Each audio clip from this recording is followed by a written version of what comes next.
Selamat pagi. Baik, kita lanjut lagi sekarang pembahasan basic TCP/IP. Tentunya basic TCP ini sangat dasar yang perlu diketahui untuk mengkonfigurasi atau menginstalasi suatu jaringan. Jadi dasarnya itu harus ada nih. Kita lanjut. Nah, dalam basic ini saya di sini akan menjelaskan poin-poin yang ada di training outline ini, yang mana OSI layer, paket header, MAC address, IP address dan subnetting, IP protocol maupun basic networking, DNS dan juga gateway. Nah, ini secara global topologi internet dunia nih, kayak gini kan, rumit, jutaan host yang harus bisa berkomunikasi nih satu sama lain. Jadi basic ini itu menentukan bagaimana caranya untuk men-setting agar segmen-segmen itu tidak bentrok di jaringan publik tersebut. Nah, lanjut. Kita akan memahami sekarang OSI layer dan protokol. Open System Internet Protocol yang disingkat OSI adalah sebuah model referensi arsitektur antarmuka jaringan yang dikembangkan oleh ISO yang kemudian menjadi konsep standar komunikasi jaringan di hampir semua perangkat jaringan. Jadi OSI layer ini itu sangat dasar yang harus diketahui bagi seluruh personil yang mana itu untuk penggelaran suatu jaringan. Jadi baik itu jaringan lokal maupun publik, ini sangat penting nih, harus diketahui. Yang mana kalau saya biasanya itu disingkat APST NDP, yang mana itu dibalik application presentation session transport network link physical. Jadi yang ketujuh di application ini, layer 7 nih application itu. Jadi dibalik layer 1 itu physical. Contoh physical layer. Physical layer ini nih, kita lanjut. Nih. Jadi dari bawah ya, bukan dari atas. Dari bawah physical layer yang mana ini di Ethernet, wireless, ATM, primary relay, PPWP, terus untuk penginstalasian kabel, pemasangan CCTV dan sebagainya itu masuk ke physical layer, yang mana perangkat-perangkat itu bisa terlihat dan juga kita gelar. Nah, yang kedua ini link atau data link. Ini tuh data link ya. Data link ini hanya ada dua. Yang pertama MAC address, yang kedua switch. MAC address ini kan sering ada nih di tiap perangkat yang terhubung ke suatu jaringan atau itu mempunyai MAC address. Nah, jadi MAC address ini itu selalu tertanam di semua perangkat yang berbasis jaringan. Kedua ada switch. Switch ini untuk menghubungkan jaringan yang sama, jaringan dua atau lebih jaringan yang sama. Ada nih perangkatnya, nanti kita bahas di lain video. Dan yang ketiga ini ada network. Di sini ada ICMP, IP, routing protokol, baik itu RIP, OSPF, BGP. Nah, itu masuk ke network. Dan yang keempat ini ada transport. Transport ini di sini contohnya TCP atau Transition Control Protocol, dan juga UDP atau User Datagram Protocol, yang mana ini protokol dasar atau protokol dalam suatu jaringan TCP dan UDP. Sebenarnya kita hanya perlu memahami dari layer 1 sampai layer 4 aja sebenarnya, dasarnya itu. Kalau masih dasar nih. Untuk layer 5 dan 7 sampai 7 itu masuk ke, misalkan kita kalau instalasi server maupun yang lainnya itu wajib semuanya bisa. Tapi kalau dasar jaringan saja itu hanya 4 ini aja udah bisa sebenarnya, udah bisa untuk penginstalasian jaringan. Lanjut ke season. Di sini ada season layer, ada TCP data, season mention atau domain resolve. Jadi di sini contohnya TCP data, season mention dan domain resolve. Kalau saya menggunakan server nih, misalkan saya mau menginstalasi web server. Nah, nanti kan di sana ada domain resolve nih, resolve config. Nah, disitulah kita bisa menanam atau mengkonfigurasi domain sesuka hati kita nih. Ini masuk ke server nih.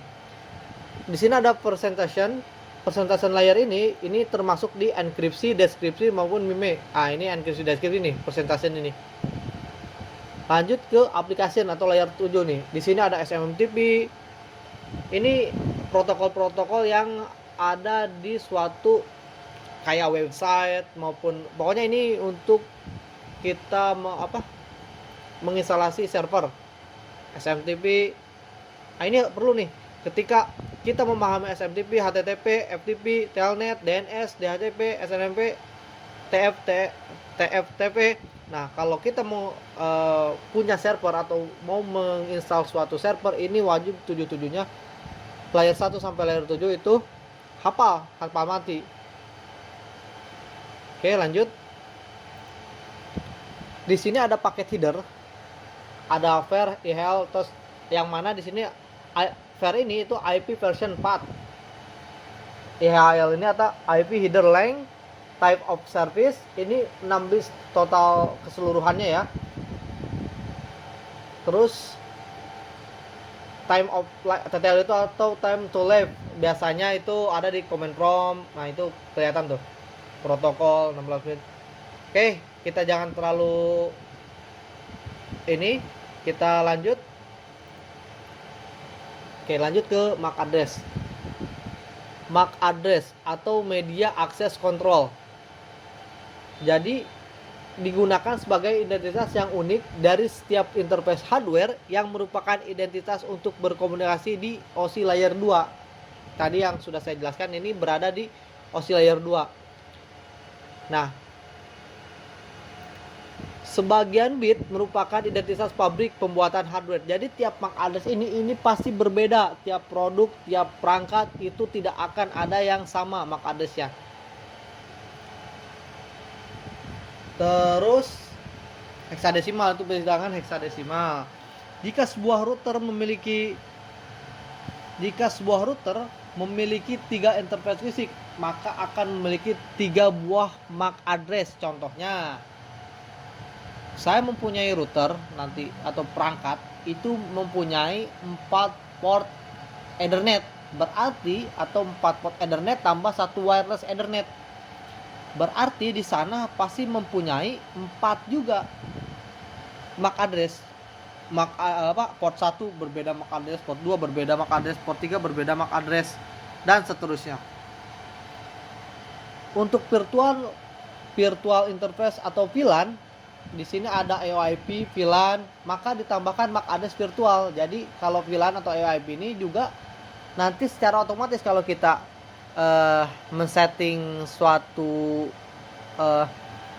Ethernet over IP di PPP misalkan atau VLAN, itu kan virtual semua tuh. Nah, nanti secara otomatis dia akan menambahkan MAC address secara virtual. Lanjut, di sini ada IP address, adalah sistem pengalamatan setiap host yang terhubung ke jaringan. Ya. Saat ini IP address yang banyak digunakan adalah IP versi 4, 32 bit per 4 byte. Atau sekitar 4.294 4 miliar ya.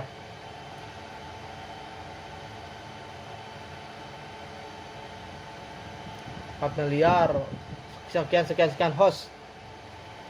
IP address nih, ini ada 4 oktet. Nih, saya akan jelaskan 4 oktet ini. Di sini ada yang namanya alamat nih, ini tuh IP address itu alamat nih, yang mana 172.16.254. Nah, sampai oktet ketiga nih ya, ini dinamakan network. Jadi oktet 1, oktet 2, atau oktet 3 itu dinamakan network, dan oktet keempat ini dinamakan host. Jadi mana hostnya? Hostnya yang ini nih, atau usernya nih, host. Jadi yang 3 oktet ini dinamakan network atau kelompok, yang satunya itu perorangan. Contohnya, ini alamat nih, saya mau ke alamat klaster nih, perumahan. Ini satu perumahan nih. Nah, ini satu perumahan ya, satu RT nih. Dalam satu RT ini, nah ini ada alamat rumah. Nah, ini. Jadi satu RT ini ya, 3 oktet ini diibaratkan RT nih. Nah, hostnya yaitu ini, rumahnya. Alamat rumahnya nomor 1 dari RW misalkan ya, RT 004 nih, RW 009, RT 004 dengan nomor rumah 1. Wah, berarti ini alamatnya 1. Jadi ini kelompok nih, yang oktet 3 ini kelompok, ini host. Ini wajib diketahui nih, jangan sampai keliru mana network mana host. Nah, cara menghitungnya ini sebenarnya menggunakan bilangan biner.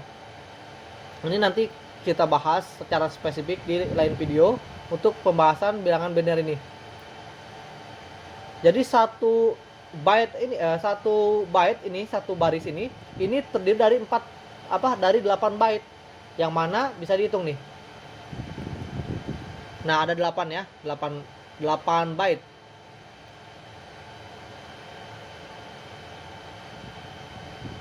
Yang mana dari seluruh oktet 1 sampai 4 ini terdiri dari 32 byte, yang mana jadi satu IP address terdiri dari 4 byte. 4 byte nih, 1 2 3 4 byte, yang mana terdiri dari 32 bit. Nah, bilangan biner nih ya, wajib diketahui nih. Lanjut, bukan IP address dilakukan dengan subnetting. Yang mana subnet 0 sampai 32 nih. Pengelompokan IP address melambangkan jumlah IP dalam suatu subnet tersebut dengan rumus 2 kali 32 dikurang X, yang mana X ini itu untuk di bilangan subnetting. Misalkan 2 pangkat 32 kurang berapa nih. Nanti ini untuk secara subnetting ini akan saya bahas di lain video yang detail, karena ini harus detail. Tentunya ini agak sedikit rumit, jadi harus detail dengan video khusus. Subnet 0 berarti semua IP address. Subnet 32 berarti satu IP address. Oke. Lanjut.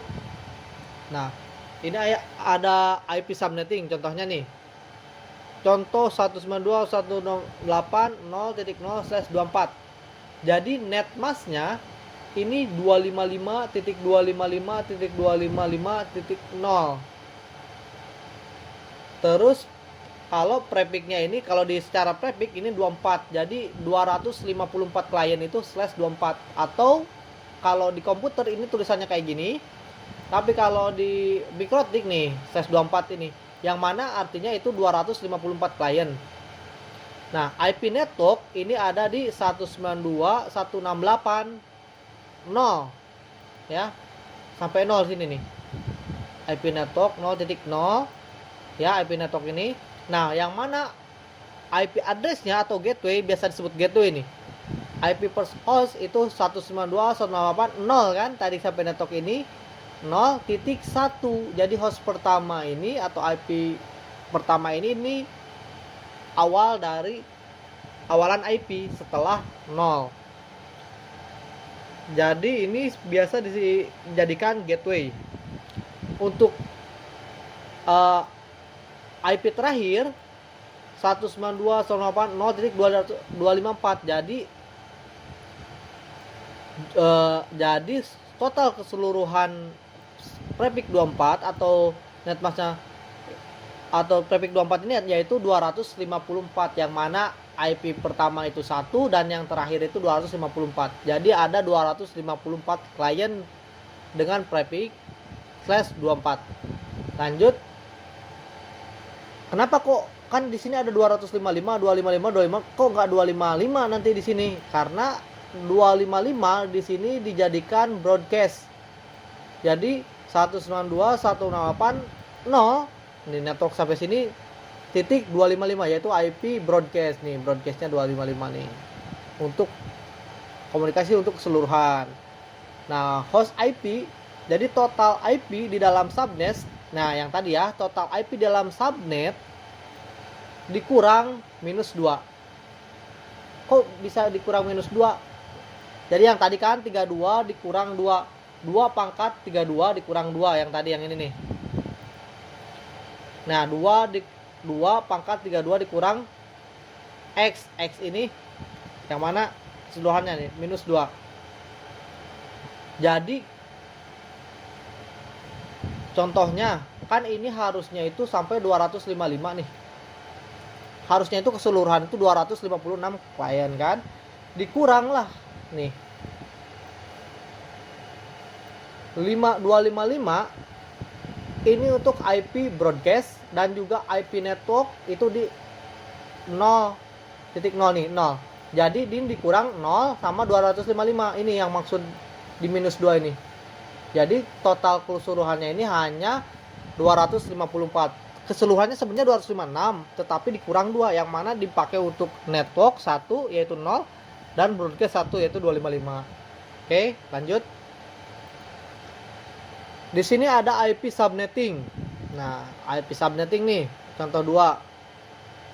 192.168.0.0/25. Nah, /25 nih.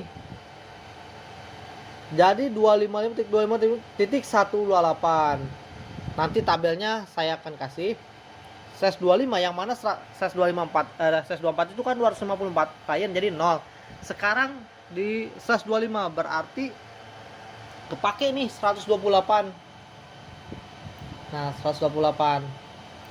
Jadi jumlahnya ini ya, IP networknya 0.0 udah kepake nih. IP-nya dari 1 sampai akhirnya 126. Kan total keseluruhannya 128 ya. Kok jadi 126? Karena 128 nih total IP nih dikurang 2 yang mana dipakai untuk network 1, untuk broadcast 1 ya. Jadi totalnya dari 0 sampai 127 itu jumlahnya 128 nih ya. Jadi kepake network 1, broadcast 1. Jadi 192.168.0.1 sampai 0.126 ya yang kosong. Oke, lanjut. Nah, ini tabel subnet. Jadi kalian kalau nggak, ini wajib dimengerti ya, dipahami atau dihafal juga nggak apa-apa. /24. Jadi nomornya itu ada 256 klien, nanti dikurang 2 mana untuk network dan juga broadcast. Nah, jadi 254 klien yang tersedia. 25 itu ada 228. Nih, ini wajib dipahami dan wajib diketahui nih. Dikurang 2 yang mana jadi 126 yang mana terpakai untuk broadcast dan juga network dan seterusnya nih ya. Ini perlu diingat dan perlu dicatat. Kenapa? Karena setiap kita menggelar suatu jaringan, misalkan kita hanya butuh 4 klien, kita kan nggak perlu banyak klien nih agar jaringan itu aman, nggak dipakai orang lain juga. Nah, jadi kita bisa menggunakan slash ini nih, 192.168.169 yang mana ada 6 IP nih. Kan totalnya 8 IP. Yang mana ada 6 IP, yang 6 IP ini dipakai satu gateway dan 5 free. Jadi satu ditanam di router nih. Misalkan 192.168.0.1 itu IP router, dan yang bisa terpakai 2 sampai sampai 6. Oke. Ini wajib dicatat nih, perlu catat. Nah, berikut ini adalah IP address yang tidak boleh digunakan host atau server yang berada pada network atau public internet. Nah, sekarang saya nanti akan bahas tentang IP public dan juga IP private. Nah, kalau jawaban di sini nih, ini masuk kelas C, itu di IP private. Ini masuk kelas B, di IP private. Ini masuk IP public. Nah, ini masuk kelas A. Jadi IP public ini hanya ada di C. Oke. Seiring perjalanan data dari layer 1 ke layer 7, dalam 7 layer OSI header dari paket data disusun ulang, dimodifikasi, ditambah, dihilangkan. Nah, ini ada yang tadi sudah kita bahas.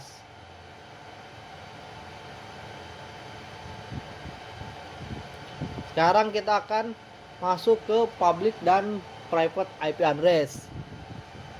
Nih, public IP address nih, IP address yang dapat diakses di jaringan internet, kita bisa mendapatkan public IP address dari 1. Dipinjam dari ISP, 2. Alokasi dari APNIC atau IDN, itu kelompok atau ini Asia Pasifik ini untuk internet. Nah, jadi public IP address hanya diakses dari internet, kita bisa mendapatkannya dari yaitu public IP address dari ISP. Ya, dari ISP. Misalkan kalau di sini providernya taruhlah Astinet dari Telkom itu, atau dari Lintas Arta, nah itu dia mempunyai IP public. Yang mana IP public ini itu bisa menghubungkan dari jaringan lokal ke jaringan publik, yang bisa diakses tentunya sama kita, bisa kita olah. Yang kedua ada IP private. Private IP address adalah yang diperlukan untuk jaringan lokal, tidak dapat diakses di jaringan internet. Nah, ini kan nggak bisa nih IP address, hanya jaringan private doang. Bagaimana IP address bisa komunikasi ke publik? Ya tentunya dia nanti harus ada IP public. Kalau di kita nih, kita kan taruhlah IndiHome sekarang kan private nih. Nah, tapi kan di sananya udah tertera di si router IndiHome ini kan nanti di sana tetap aja ke public. Jadi nanti kita olah IP private yang kita nih, ini 10.0.0.0 sampai 10.255.255.255. Ini kelas A. Size 10/8 ya. Nah, ini wajib digarisbawahi. Rata-rata orang yang asal setting jaringan tetapi dia tidak memahami jaringan, artinya dia asal setting aja tapi dia tidak memahami aturannya, yang mana aturannya yaitu ada IP public dan juga IP private. Jadi IP yang kita bisa tanam di router ini adalah 3 dari nih, 1 kelas A nih, 2 kelas B, 3 kelas C. Kelas A nih perlu diingat dari 10.0.0.0 sampai 10.255.255.255. Kelas B 172.16.0.0 sampai 172.31.255.255. Kelas C 192.168.0.0 sampai 192.255.255. Nah, selain IP yang di sini, itu adalah IP public. Ya, perlu digarisbawahi, perlu diingat dan perlu dicatat. Jadi, misalkan 11.255.0.0 ya itu udah IP public karena tidak ada di rank IP kelas A maupun kelas B dan juga kelas C. Misalkan 173. Nah, itu udah IP public, atau 172.16.32 nih. Berarti dia udah IP public. Karena IP private batasnya 12.16 sampai 31 doang. Yang ketiga 193 itu udah IP public, atau 192.169, nah itu udah IP public. Jadi ini perlu digarisbawahi. Saya tekankan perlu digarisbawahi. Karena apa? Karena saya sering melihat orang setting jaringan itu tidak memperhatikan segmen-segmen ini, atau IP, perbedaan IP public dan IP private. Jadi asal ngisi aja, asal ngisi IP. Nah, itu kan nggak boleh sebenarnya. Jangan membenarkan yang salah. IP address khusus lainnya. Nah, di sini ada beberapa IP yang mana ini nggak tercantum di IP public maupun IP private. Di sini ada self identification. Jadi 000/108 itu udah ada. Localhost 127.0.0.1. Kalau ini localhost. Kalau saya biasanya nanti blok-blok firewall blok-blok layer 7 blok-blok HTTPS atau Google maupun YouTube, saya selalu belokkan ke IP localhost ini. Karena kalau pakai layer 7 sekarang tidak efektif. Nah, ini ya perlu diingat nih, IP-IP ini itu IP-IP yang ada di suatu jaringan yang sudah ada ketentuannya. Udah ada penggunanya nih ya, IP-IP ini. Lanjut masuk ke IP protokol. Nah, IP protokol adalah protokol standar yang digunakan untuk mengkomunikasikan data melalui berbagai jenis perangkat dan layer. Pengiriman data dilakukan dengan sistem peer packet dan atau per connection. Nah, sistem ini menjamin keutuhan data dan mencegah terjadinya kekurangan ataupun duplikasi data. Ada beragam protokol yang bisa digunakan. Yang umum adalah TCP, UDP, dan juga ICMP atau Internet Control Message Protocol. Ini ya dasar-dasar ini. Lanjut. Nah, Internet Control Message Protocol ini atau ICMP ini disalurkan berbasis base effort sehingga bisa menjadi error datagram loss. Ini data-datanya nih. Banyak digunakan untuk pengecekan jaringan. Prinsip kerja: host, router, ataupun tujuan akan mendeteksi apabila terjadi permasalahan transmisi dan membuat ICMP message yang akan dikirimkan ke host asal, yaitu bisa di command from kalau biasanya.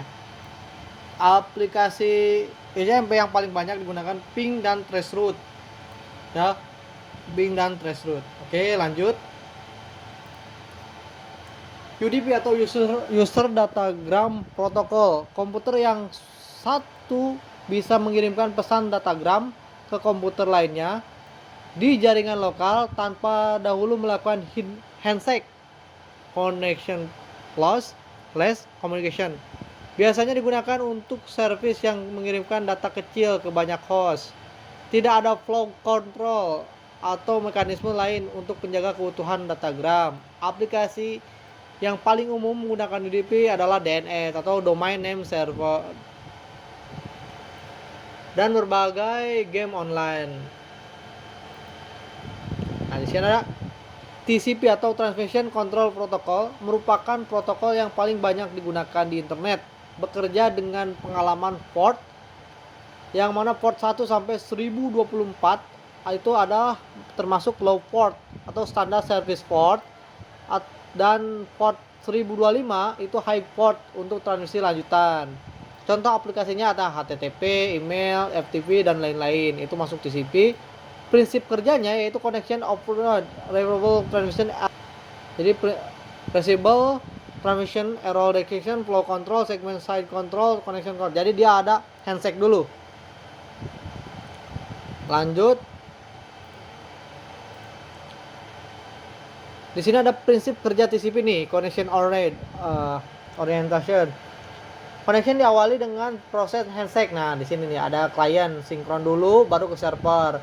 Ada sinkron acknowledge baru ke klien, atau klien acknowledge baru ke server.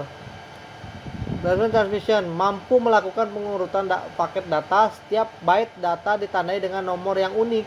Kalau TCP ini nih. Error detection, jika terjadi error bisa dilakukan pengiriman ulang data. Kalau UDP itu langsung aja asal broadcast aja tanpa memikirkan dia masuk apa enggak. Kalau ini dia memikirkan, kalau ada yang error dia akan mengirim balik. Atau flow control mendeteksi supaya satu host tidak mengirimkan data ke host lainnya terlalu cepat. Nah, segmen side control mendeteksi besaran MSS atau maksimum segmen side yang bisa dikirimkan supaya tidak terjadi IP fragmentation atau crash. Congestion control TCP menggunakan beberapa mekanisme untuk mencegah terjadinya congestion pada network. Oke. Di sini ada konsep dasar jaringan. Host yang memiliki IP address dari subnet yang sama bisa terkoneksi langsung tanpa melalui router. Dari 192.168.0.4 ke 192.168.0.26. Jadi ini kalau satu segmen, nih ini bisa langsung nih menggunakan switch. Ini kan 0.4 langsung aja dibelokkan ke 0.26. Ini juga sama, 0.41 langsung dibelokkan ke 246. Ini kalau satu jaringan atau satu network. Oke. Lanjut.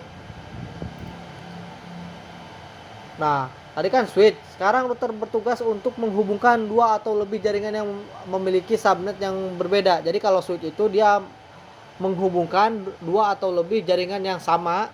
Kalau router itu kebalikannya, menghubungkan dua atau lebih jaringan yang berbeda. Nah, contohnya ini kan kelas C nih 192.168.0.254. Ini kelas A nih 110.10.10.254 traffic 24. Ini juga sama 192.168.254. Jadi ini kan ada tiga network nih, tiga jaringan yang berbeda. Nah, fungsi router itu untuk menghubungkan atau menjembatani komunikasi antara network 1, 2 dan juga 3. Jadi router ini menghubungkan antara dua atau lebih jaringan yang berbeda atau network yang berbeda. Ini fungsinya ya. Oke, lanjut. Konsep dasar jaringan. Nah, dua buah IP address yang berasal dari subnet yang sama tidak boleh dipasangkan pada dua buah interface yang berbeda pada sebuah router. Jadi contohnya ini kan 192.0.28. Ini networknya 0, ini networknya 2, ini networknya 5, ini oktet ketiganya ya, ini networknya 4. Nah, nggak boleh nih dalam satu router ini dia dipasangkan, misalkan ini header 1 0, 192.168.0.28. Di sini header 2 192.168.0.3 nggak boleh nih, karena dia jaringannya sama. Jadi konsepnya ini dalam jaringan ini, dalam sebuah router itu tidak boleh menempatkan atau mengkonfigurasi network yang sama. Lanjut. Nah, default gateway ini menentukan ke arah mana traffic harus disalurkan untuk menuju ke internet. Contohnya dari 192.168.0.142 ke 222.24.112.34. Nah, ya. Jadi kan ini IP public nih. Jadi dia akan mentransmisikan nih. Kan ini beda nih, nanti akan komunikasi ke public nih. Jadi dia membutuhkan si router dengan gateway ya. Dari 142 nih ke ke jaringan publik ini akan melewati 192.168.0.254. Ini gateway-nya ya. Oke. Lanjut. DNS. Sekarang masuk DNS, diperlukan untuk melakukan pengubahan nama domain menjadi IP address karena seluruh proses pengaturan traffic dilakukan berdasarkan layer 3. Ya, berdasarkan layer 3 di OSI layer, yaitu IP address. Contohnya dari www.yahoo.com. Nah, sebenarnya www.yahoo.com ini adalah bentuknya ini bilangan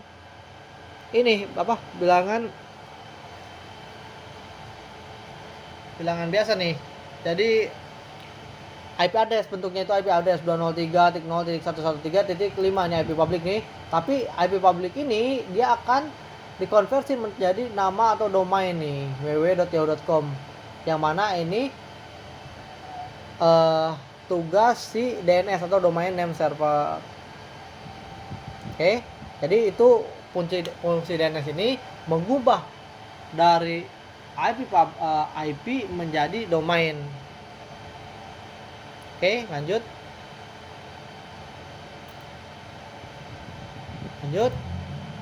DNS diperlukan untuk terkoneksi ke internet, benar atau salah? Nah, DNS ini diperlukan nggak untuk terkoneksi ke internet? Silahkan jawab. Tadi udah saya jelaskan. Protokol email SMTP menggunakan protokol atau port. Nah, SMTP Simple Minimal Transfer Protocol. Protokol ini memiliki beberapa fungsi berikut kecuali, nah yang tadi ya, ada pro control, ada proper, nah ya yang tadi. Baik, saya akhiri untuk pemahaman basic TCP/IP dasar ya. Saya akhiri dulu. Apabila ada pertanyaan silahkan tulis di kolom komentar. Kurang lebihnya mohon dimaafkan. Kalau ada yang mau lebih spesifik lagi nanti bisa di komen, nanti akan kami buatkan lagi videonya. Terima kasih.